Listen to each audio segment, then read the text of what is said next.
আমরা যারা নতুন ব্যবসা করতে যাচ্ছি বা ব্যবসা শুরু করব, তারা অনেকেই ভাবি যে আমরা টাকা জমিয়ে অনেক টাকা জমিয়ে ব্যবসা শুরু করব। বাট অনেক টাকা জমিয়ে আপনি ব্যবসা স্টার্ট করতে গেলে কিন্তু আপনার অনেক লেট হয়ে যাবে। সেটা আপনি 10 দিন পরে করুন বা 20 দিন পরে করুন।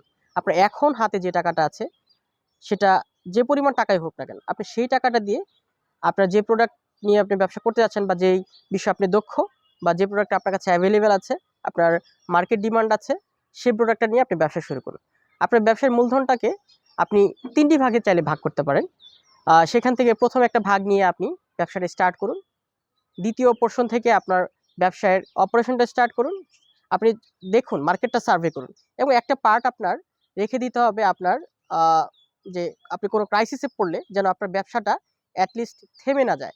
তার মানে আমি কি বোঝাতে চাচ্ছি, সেটা হলো আপনি বিজনেসটা যে স্টার্ট করবেন, সেই ব্যবসাটা আপনার মূলধন বাড়ার ক্ষেত্রে, ধরেন মূলধন আপনার কাছে কিছু অল্প পরিমাণ আছে, বাড়ার আগ পর্যন্ত আপনি যেন কনসিস্টেন্টলি আপনার বিজনেসটা রান করে যেতে পারেন, সেক্ষেত্রে আপনার একটা পোর্শন কিন্তু রেখে দিতে হবে।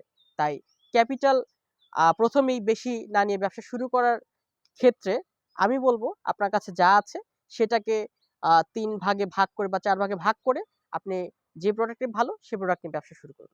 ধন্যবাদ।